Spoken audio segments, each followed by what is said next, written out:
بسم اللہ الرحمن الرحیم۔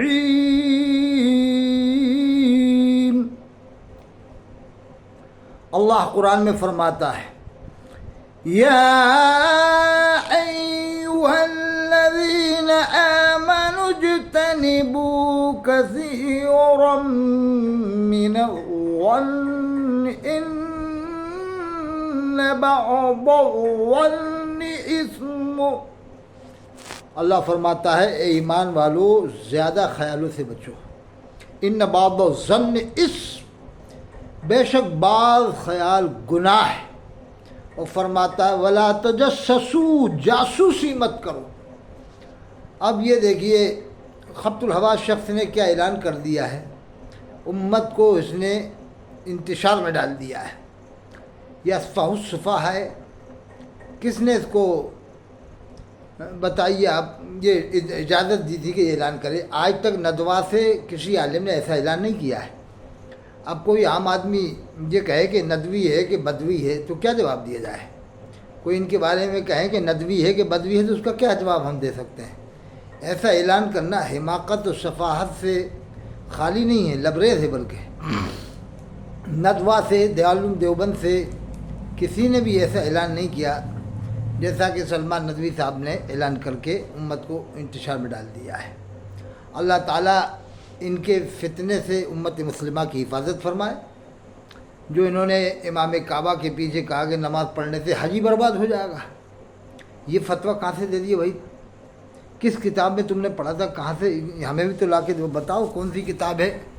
فتاوی ہندیہ ہے، فتاوی درالمختار ہے، کون سی کتاب فتاوی علمگیری میں تم نے پڑھا ہے کہ صاحب اگر حج امام حرم کے پیچھے نماز پڑھ لی تو حج ہی برباد ہو جائے گا؟ یہ مولوی سلمان ندوی صاحب نے عجیب ڈرامہ کر دیا ہے، امت کو انتشار میں ڈال دیا ہے۔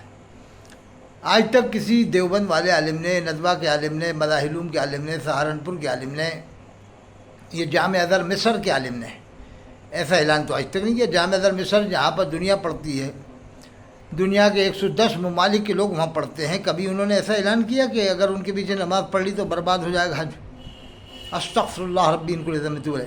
یہاں تک کہ منظر اسلام بریلی سے بھی ایسا اعلان نہیں ہوا ہے کہ اگر ان کے پیچھے نماز پڑھ لی تو حج برباد ہو جائے گا، جبکہ بریلی کتنا کٹر ہے، اس نے بھی ایسا اعلان تو نہیں کیا۔ وہ منع ضرور کرتے ہیں کہ نماز مت پڑھو، لیکن ایسا اعلان تو نہیں کیا کہ اگر ان کے پیچھے نماز پڑھ لی تو حج ہی برباد ہو جائے گا۔ تو اس کا مطلب پھر دوبارہ حج کرنے جائیں، حضرت سے پیسہ لیں۔ حضرت کے پاس پیسہ اتنا ہوگا بھی کہ نہیں سب کو، جتنے 50 لاکھ حاجی ہیں سب کو پیسہ دیں کہ میری طرف سے حج کر لو؟ یا تو حضرت کوئی کمپنی کھلوا دیں، کوئی فیکٹری کھلوا دیں کہ وہاں سب لوگ کام کریں 50 لاکھ آ کے، اور پھر پیسہ اکٹھا کر کے دوبارہ حج کر لیں، ان کے ساتھ جائیں، ان کے پیچھے نماز پڑھیں وہاں جا کے۔ اب کہہ رہا خطبہ ٹیپ ریکارڈ میں سن لینا، کہاں کے یہ اجتہاد کر کے لائے صاحب؟ کہاں انہوں نے اجتہاد کیا حضرت سلمان صاحب نے کہ خطبہ ٹیپ ریکارڈ میں سن لینا؟ ارے تو صاحب جمعہ کہاں سے ہو جائے گا؟ آپ نے جو ایسا اعلان کیا ہے، امت کو فتنے میں ڈالا ہے کہ وہاں پر حاجی اپنی نماز الگ پڑھے، قیام گاہ میں پڑھے یا کمروں میں پڑھے، تو کمروں میں کیا جمعہ ہو جائے گا؟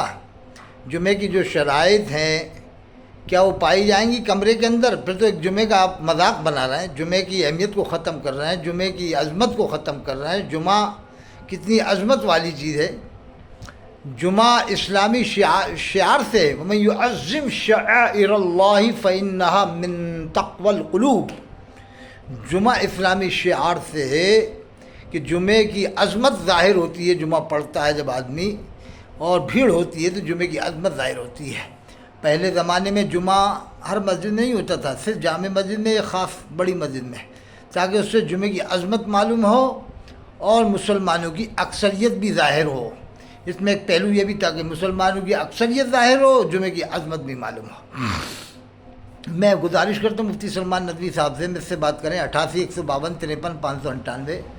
آپ نے یہ کس آدھار پر اعلان کر دیا کہ امام حرم مسجد نبوی کے امام کے پیچھے اگر نماز پڑھی تو حج ہی برباد ہو جائے گا؟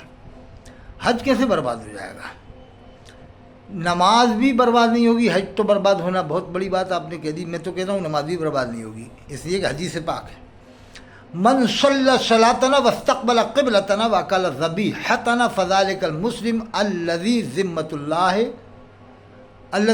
اللہ لا تغفر اللہ فی ذمتہ۔ حدیث پاک ہے جو ہماری جیسی نماز پڑھے، ہمارے قبلے کا استقبال کرے، ہمارے قبلے کی طرف استقبال کرے، ہمارا ذبیحہ کھائے، وہ ایسا مسلمان ہے جس کے واسطے خدا کا عہد ہے۔ یہ حدیث پاک ہے، من صلی صلاتنا واستقبل قبلتنا وکل ذبیحتنا فذلک المسلم الذی ذمۃ اللہ لا تغفر اللہ فی ذمتی۔ کیا آپ نے اعلان کر کے امت کو فتنے میں ڈال کے بریلوی لوگوں کو خوش کر دیا کہ جو اب کل کو یہ کہیں گے بریلوی حضرات کہ دیکھو جو ہم اعلان کرتے تھے وہ ایک ندوی صاحب اعلان کر رہے ہیں۔ اب آپ کو ندوی صاحب کہا جائے کہ بدوی صاحب کہا جائے، یہ تو آپ خود بتائیے۔ اور پھر آپ نے جو صحابہ کرام کی شان میں گستاخی کی ہے، سنا ہے میں نے، اتنا بڑا ہنگامہ بھی ہوا ہے، تو بات سنی ہوئی بھی بات جو شہرت پہ پہنچ جائے صحیح ہوتی ہے۔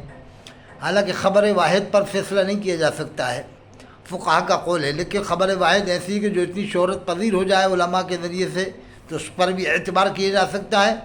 آپ نے حضرت ابوبکر کی شان میں یا کسی صحابی کی شان میں بڑی بڑی زبردست گستاخی کی ہے، تو آپ کے پیچھے نماز ہو جائے گی کیا؟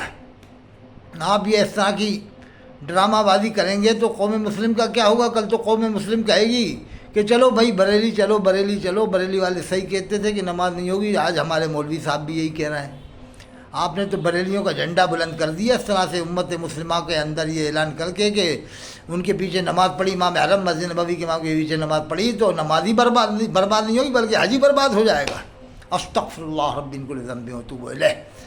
آپ نے شرمسار کر دیا علماء دیوبند کو بھی، علماء ندوہ کو بھی، علماء مظاہر کو بھی۔ میری اپیل ہے علماء ندوہ، علماء دیوبند، علماء مظاہر سے کہ فوراً ان کے بیان کا رد کریں، ورنہ امت مسلمہ بہت زیادہ انتشار کا شکار بن جائے گی اور ذہنی خلجان کا شکار ہو جائے گی۔ اس وقت امت کو اس فتنے سے نکالنا ضروری ہے جو انہوں نے اعلان کیا ہے کہ اگر اس کے پیچھے نماز پڑھی حج ہی برباد ہو جائے گا۔ اور پھر آپ نے جو گستاخی کی ہے صحابہ کی شان میں، اور آپ جس کو مان رہے ہیں، جس پر علماء دیوبند کا فتویٰ ہے کفر کا، آپ اس کو ولی بزرگ مانتے ہیں، آپ اپنے گریبان میں ہاتھ ڈال دیں۔